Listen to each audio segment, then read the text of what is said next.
RCF.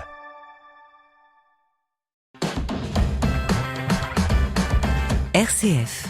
Vitamine C, Christopher Fausten. Aujourd'hui, nous allons parler d'un événement qui prend chaque année un peu plus d'ampleur dans l'Église de France, le Congrès Mission, qui a rassemblé début novembre près de 10 000 participants venant de tout le pays. Parmi eux, une quinzaine de personnes du diocèse de Châlons, dont Anne Gauthier, laïque bénévole à la paroisse Saint-Rémy d'Épernay. Elle va revenir avec nous sur ce grand rendez-vous consacré à l'annonce de l'Évangile et au renouvellement de la mission dans nos communautés. Bonjour Anne, merci d'être avec nous. Bonjour Christopher. Merci de prendre ces quelques minutes pour commencer. Anne, pouvez-vous nous raconter ce qu'est exactement à nos auditeurs le Congrès Mission et ce qui en fait un événement si particulier dans la vie de l'Église en France? Eh bien, pour moi, c'était la première fois. Oui. Vraiment que le Congrès Mission, je ne connaissais pas. Et c'est grâce à notre prêtre, le père Grégoire Houlon, qui nous y a invités parce que lui il est déjà allé. Il pensait que pour notre équipe de conduite, ce serait formidable de connaître ça. Donc nous sommes partis, un petit groupe de 12 personnes de l'équipe de conduite, mais un petit peu plus élargie, pour passer une journée au Congrès Mission. C'était le samedi. Et donc pour votre première participation, et selon vous, par rapport à ce que vous avez pu vivre pendant cette journée avec l'ensemble des diocésains de Châlons, comment définiriez-vous le Congrès Mission ? Eh bien, c'est un endroit, quand on en ressort, on est plein d'élan parce qu'on a entendu toutes sortes de témoignages, des gens de toutes générations. C'est un moment de joie, où on entend toutes sortes d'initiatives, où on repart avec beaucoup d'idées, pas forcément toujours facile à mettre en place, mais voilà, on a envie d'encore plus se donner, justement, pour notre mission de chrétien. Donc vous avez eu des conférences, des ateliers ? Voilà, il y avait donc des différents ateliers. On s'était répartis justement nous, dans notre groupe pour qu'à chaque fois il y ait 2 ou 3 personnes qui aillent à chaque table ronde. D'accord. Et on a fait ensuite justement un petit point là-dessus à notre dernière équipe de conduite. Donc c'était très varié. Il y avait sur l'intelligence artificielle, sur fraternité en paroisse, l'écologie, tous missionnaires au quotidien et autres. Et donc des témoignages à chaque fois, des tables rondes très très intéressantes. Et pour les 10 ans du Congrès Mission, Anne, près de 10 000 personnes y ont participé, dont le diocèse de Châlons, on vient de le dire.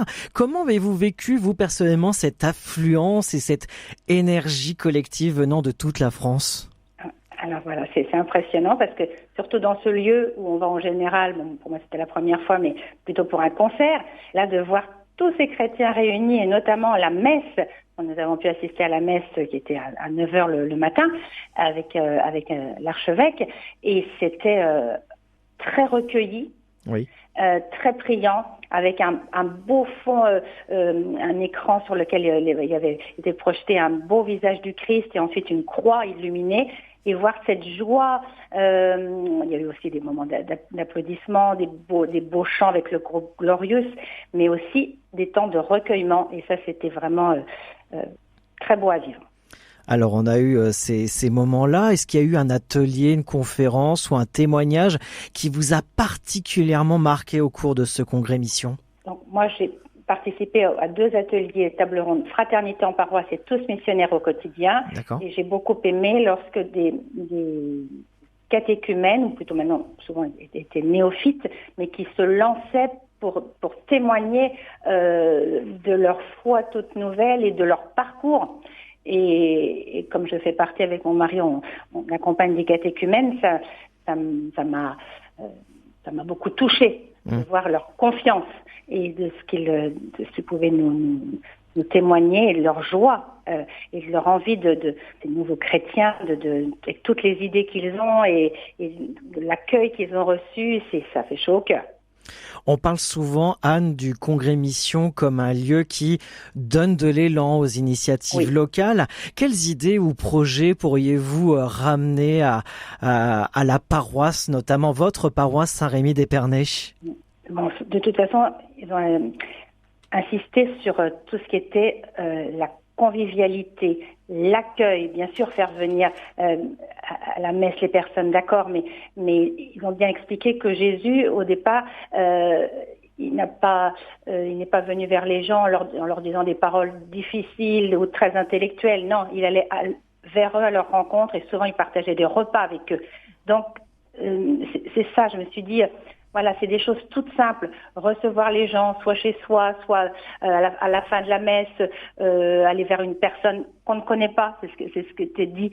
Changer de place à l'église, parce que c'est vrai que souvent on se met à la même place, et aller ailleurs et rencontrer d'autres personnes, voir une personne qu'on ne connaît pas à la fin d'une messe et échanger un petit peu avec elle. Il y a aussi un prêtre qui a dit, au moment du geste de paix, il y avait un prêtre dans sa paroisse qui invitait à dire à son voisin, en le regardant bien dans les yeux, je prie pour toi. Oui. Et puis ensuite à échanger avec lui, un petit peu plus tard, après la messe. Des choses toutes simples comme ça, l'importance de la prière, des temps de louange, soirée consolation, guérison. On en a parlé avec notre prêtre. En quoi ça consiste justement cette soirée guérison ?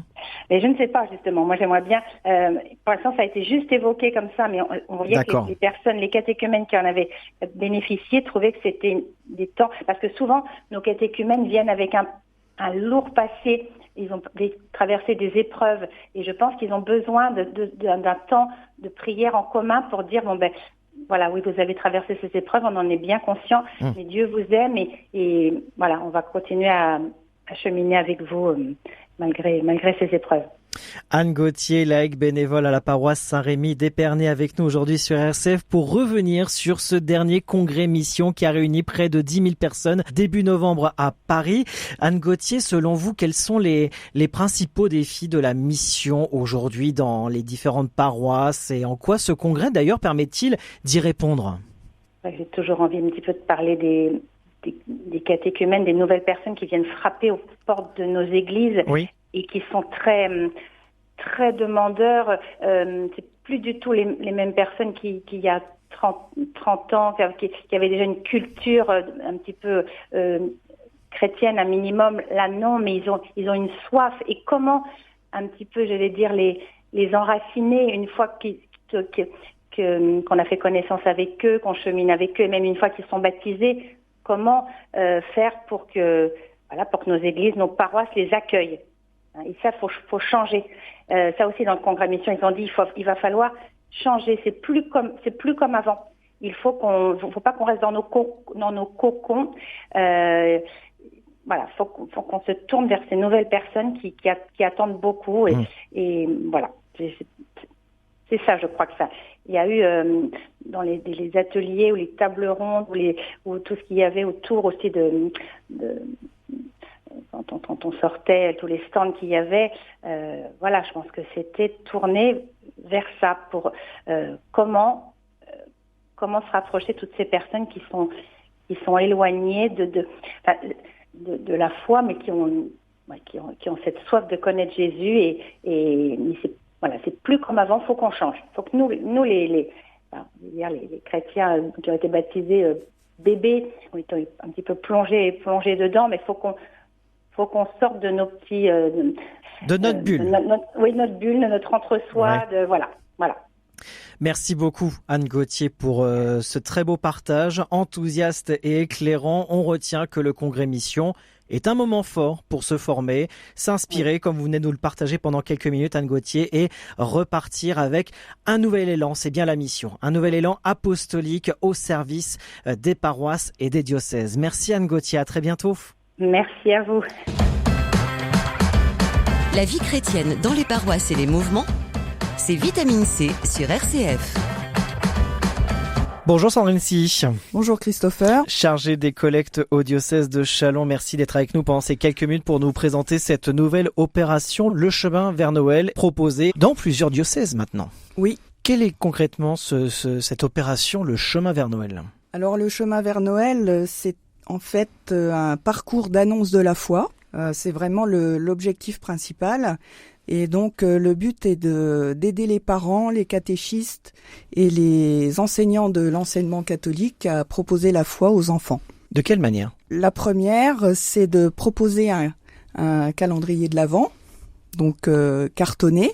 Et puis la deuxième, ça passe aussi par un site internet. Il y a 2 médias. Et donc, concernant le calendrier, comment on récupère ce calendrier de l'Avent ? Le calendrier de l'Avent, il est distribué par le biais de la catéchèse dans les paroisses et aussi par le biais de l'enseignement catholique. Voilà, dans les écoles primaires. Et seconde partie, on le disait donc, des petites histoires en ligne ? Le site internet complète le calendrier. Comment ça marche ? Eh bien, il suffit en fait de se créer un compte en ligne sur le site lecheminversnoel.fr ou alors soit on va directement sur internet, soit on scanne le petit QR code qui se trouve sur les calendriers de l'Avent. D'accord.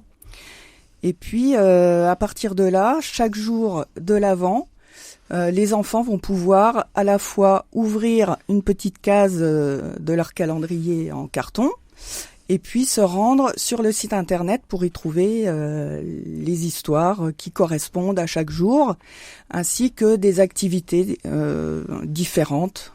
Cette opération, en fait, elle est pour permettre aux parents de découvrir la foi avec leurs enfants. D'accord. Donc c'est quelque chose qui se vit vraiment à la maison, en famille.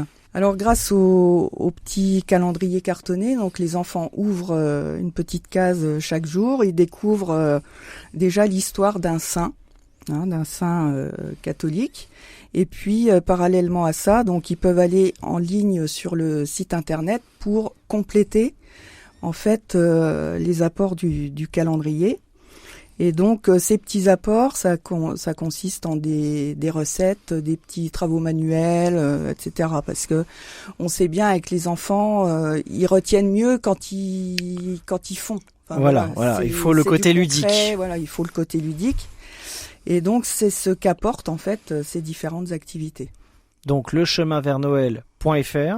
Oui. Donc les personnes qui nous écoutent peuvent s'inscrire dès maintenant sur le site, sans oublier quand même le calendrier qui est à récupérer auprès du service de la catéchèse et puis de l'enseignement catholique pour pouvoir justement compléter entre le saint qu'on va retrouver dans le calendrier et l'histoire du jour sur le site. Et ce chemin vers Noël, c'est gratuit ? Alors, tout est gratuit, toutes les activités sont gratuites, tous les contenus sont accessibles gratuitement, il suffit juste de s'enregistrer avec une adresse mail et un mot de passe. D'accord. C'est vraiment les diocèses mettent à disposition des familles. Après, ça n'empêche pas forcément les parents des familles éventuellement à faire un petit geste de soutenir le projet, même si ce projet il est gratuit, la destination de tout le monde. Éventuellement, la personne qui nous écoute et qui participe à ce chemin vers Noël peut éventuellement faire un petit geste. Oui, tout à fait. C'est vrai que ça coûte quand même de l'argent au diocèse de faire faire des calendriers, de les distribuer. Il y a du personnel aussi qui travaille pour préparer ce cheminement, ce parcours. Comme ça coûte de l'argent au diocèse et que c'est gratuit, pour contrebalancer ça, on fait un appel à dons et à la générosité donc des parents, des grands-parents aussi, parce que j'ai pas parlé des grands-parents, mais bien sûr, évidemment. Ils sont aussi éducateurs de la foi de leurs petits-enfants. Merci Sandrine Sy d'avoir été avec nous aujourd'hui sur RCF pour nous présenter ce projet. On peut dire un projet missionnaire, le projet Le Chemin vers Noël. Tout à fait, c'est un projet missionnaire et pastoral. Pastoral. Le message de Noël, il est pour tous. Oui. C'est vraiment un projet qu'il est important de soutenir. Pour que la foi se répande et qu'elle soit découverte par le plus grand nombre. Croyants, non-croyants. Un beau message à faire découvrir au plus grand nombre. Merci à vous, Sandrine, de nous avoir présenté ce projet Le Chemin vers Noël. Je rappelle, chargé des collectes au diocèse de Châlons. Très bon temps de l'Avent à vous. Merci beaucoup. Très bon temps de l'Avent à tout le monde. Vitamine C, RCF.